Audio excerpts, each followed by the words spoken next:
Here's some book releases that are coming very soon. So all these releases are pretty much November and December. And then, folks, I'll have a whole other video giving you some of the best books I'm excited for in 2026. But we've still got a few months left. And there's actually quite a lot of books still coming out in November and December. So get yourself a notepad, a pen, a cup of tea, or whatever your tipple is, and let me share some of the books I was quite excited about that are coming out very, very soon. Hello, and welcome to another bookish video from me, Johanna, me, my dog, and books. There ain't no dogs today, they're all sleeping downstairs, so you've just got me. Dogs, not guaranteed. We might get one or two. Well, only one can get up the stairs on their own. Pop up and say hello. But no further ado, I'm going to start with two cosy mysteries that are coming out in December. The first one is book 2 in A Grim Reaper's Guide. So I think A Grim Reaper's Guide to Catching a Killer was book 1. I don't think you necessarily have to read them in order, but it might be good, by the author Dara, Maxie. This one is A Grim Reaper's Guide to Cheating Death. So in this, we follow Nora Bird. She works for Scythe, which stands for Secure Collection, Yielding and Transition of Human Essence, right? I have to check my notes for that because I can't remember that one off the top of my head. Nora is terrified of death, right? So you think, why the heck does she work for such an agency? Her parents died in an accident when she was 6. So she does everything she possibly can to avoid any risks of death or dying. So that's why she works for, obviously work for the company that manages the nation's Grim Reapers. But in this book, a case comes across her desk, and it turns out that the file has a name she recognises, and it is that of her twin brother. I actually really enjoyed book 1, so I think I'll be picking up book 2, possibly to read, because in December I'm reading a mix of Christmassy bookish things, or festive or wintry ones, so I think I'll maybe get this one to read in... Oh, we do have a doggo. Look here. Doggo's never guaranteed, but this one came in and said hello. See you later, Lucy. Then the other one I just discovered while I was researching this is also a cosy mystery, and it is also book 2. I have not read book 1 either. I'm saying that as if none of you have, but maybe you have. This one is called May Contain Murder. This is a Chef Paul Delamore mystery. The first one was called Knife Skills for Beginners. I've not read it. Can't confirm it's any good, but the synopsis of this one sounded good. So Paul's house has been flooded or something, and while it's getting refurbed, he's sent on an all expenses paid luxury private cruise. I think it's one of his dearest friends that runs the cruise or something, and he's also there to help his dearest friend write their memoir. But there seems to be a bit of shenanigans going on between his dearest friend and a few other people. I didn't pay too much attention to that. The bit I paid attention to in the synopsis was a guest on the cruise ship is found dead in grisly circumstances. Yet another reason I will probably never go on a cruise. And above and below deck, there's a whole plethora of secrets and dangerous alliances. It all sounds like some mysterious shenanigans afoot, set on a cruise ship with a chef detective? I don't know. Sounded pretty decent. It's out on the 16th of December. Did I tell you when A Grim Reaper's Guide to Cheating Death is out? It's the 2nd of December. There, sorry. I forgot the basics. Then I have a YA fantasy, which normally isn't my go-to, but I'm reading the synopsis and also it's by Marissa Mayer, so I was quite intrigued. And this one comes out on the 6th of November and it's called The House Sapphire. Was it Sapphire? Well, it's Sapphire, I think. Now, the reason I was interested in this is because it's kind of got haunted house, haunted mansion vibes. Now, I'm just checking the main character's name, right? And I can't read my own writing, so they're either called Mallory, Malloy, or Malay. Okay? So let's just say the main character for now. She comes from a long line of witches, but apparently seems to only have the magical ability to see ghosts. And her and her sister seem to just kind of a wee bit scammery. They seem to scam people by selling them bogus magical spells to gullible buyers. And then they also do like a guided tour of the bloody history of Sapphire Mansion, right? But then the main character, let's call her Malloy. Malay. And she meets the heir to the mansion, and this heir is like, can you help me? Can you basically get rid of the ghosts in this house? So she's like, yeah, I mean, sounds like a really good scam, but we'll do it.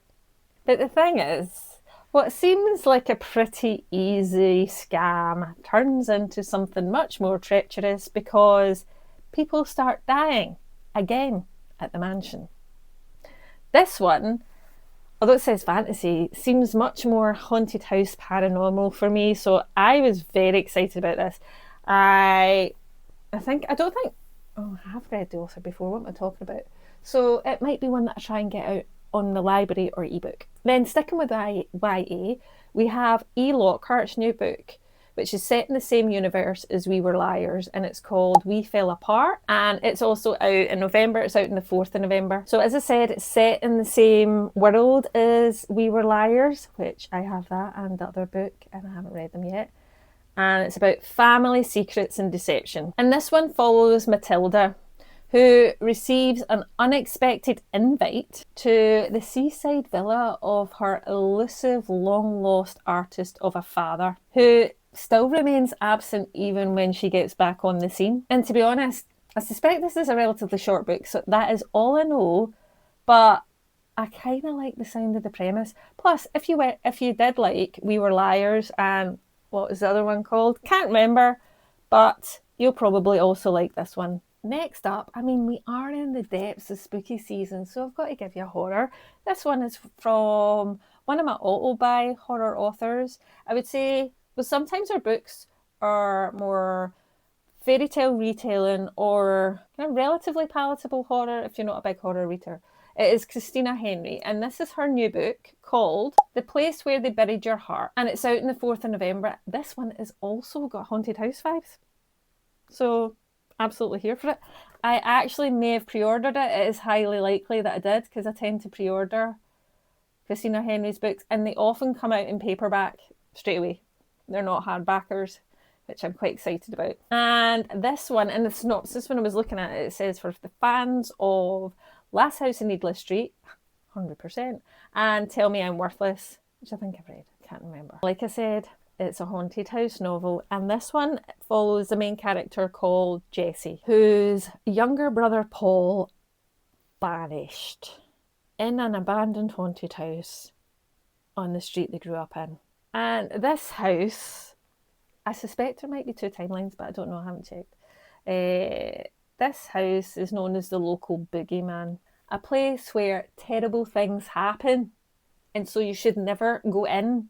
And that's, it's a place where all the kids are warned from. But when Jesse and Paul were kids, these things happen. You dare yourself to go into abandoned houses and stuff, apparently. And it's during that time when they're kids, her brother Paul goes missing, and this whole thing shatters her family. But then we have Jessie's an adult, and she also has a child of her own. The thing is, she still lives in the same street, and the abandoned house still remains. And this story, understandably, still follows Jessie, and so she has to confront it.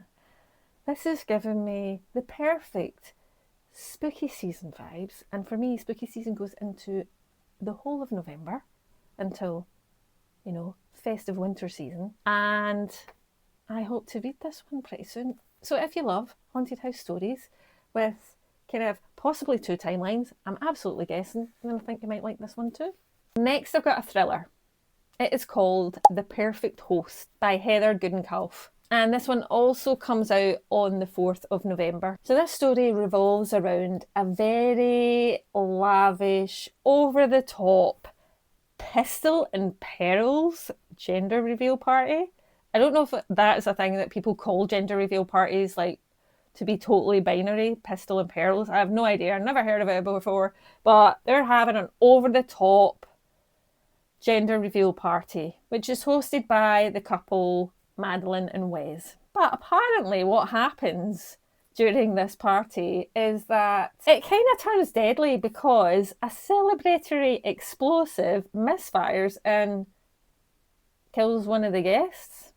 Well, I'm assuming it's yes, it kills a woman, right? I'm assuming they must be at said party. So Agent Jamie Saldano is brought in to investigate this. Apparently he has his own personal issues going on, right? So I didn't really read much about that one. I focused on the fact that he is then trying to get the bottom of this weird death. But what he discovers is the couple hosting said party appear to be at the centre of a web of deceit.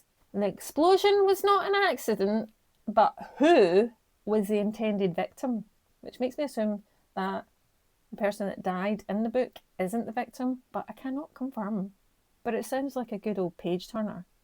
Then next I've got some contemporary fiction from a cosy mystery author, one of my fave cosy mysteries authors. It's Jesse Sutanto, who wrote, oh my god, my memory is so bad. You know the tea ones, the Chinese auntie, a guide to something's guide. 2 seconds. The author behind Vera Wong's Guide to Snooping on a something. Put it here. And Vera Wong's advice, unsolicited advice for murderers. The brain fog is real, guys, and the memory is shocking. And then she also wrote Dial A for Aunties, right? I love all those, but this one is not cosy mystery, it's contemporary fiction. And we follow also, can I just point out, this author writes really good older protagonists. So I'm pretty much here for this, even though it's not cosy mystery. So this story follows this 73-year-old matriarch called Magnolia Chen. And she kind of sweeps, now whether invited or uninvited, I can't tell you, into the family's Chinese New Year celebrations with a woman in her arm that she introduces as her girlfriend.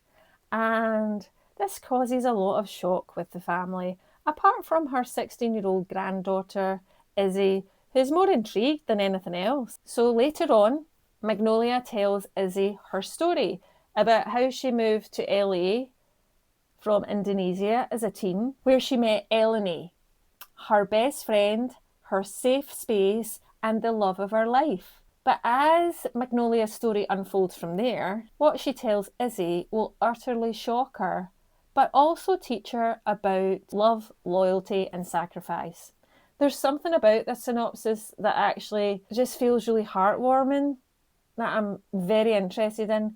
I also like this author as a cosy mystery writer, so I really want to check this one out. It's out on the 14th of November. Then, of course, I have to give you one more horror. And this one is called Black Flame by Gretchen Felker Martin. I think she wrote, is it Maneater? I can't remember the name of the other book that they wrote. But this one follows a main character called Ellen, who is a deeply closeted lesbian. And she spends all her time in solitude, restoring films in a failing archive in 1980s New York City, when a group of Germans present her with a print of an infamous exploitation film that was believed to have been destroyed during the Holocaust, right? So this has got very dark vibes. So as she starts to restore it, Ellen is forced to confront her repressed sexuality. But the more she works on the restoration, the more she becomes obsessed with depictions of occult practices and queer debauchery. But also, she's soon convinced that the film isn't fiction and that they are happening to her. Like, that synopsis alone gives me the chills. It's out on the 4th of November if you want to terrify yourself, which I think I do. Then, another thriller for you. It is Other People's Houses by Clare Mackintosh, and that comes out on the 6th of November. So we have a spate of break-ins happening in Cheshire in England. But across the border in Wales, an estate agent is found dead. And so her detective, DC Morgan, is deployed to investigate. Now, she's had a couple of DC Morgan books, but I think you could pretty much read them as standalone, I think. So in this place in Cheshire, you know, the posh place in England, is a very desirable area, very exclusive area, very luxurious one to live in. But it appears there's a dark side. But this safe area is now having a series of break-ins. And it appears the burglar is looking for someone or something. And then obviously we have the murder of the estate agent in Wales. And somehow these cases collide. Are they connected?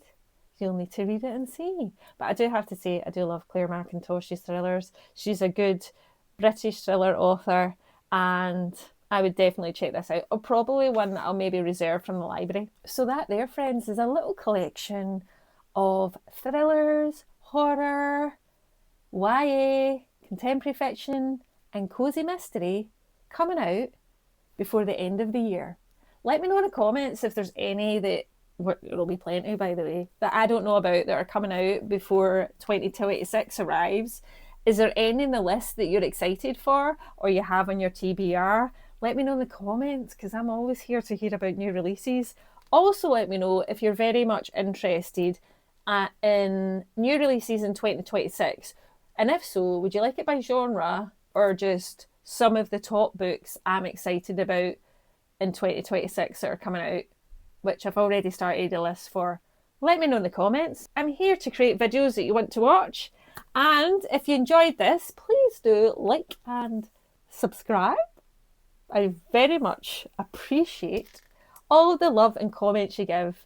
And if you've watched this far, I don't know what to say, give me a thumbsy up. And I look forward to seeing you in another Bookies video very, very soon. Cheerio!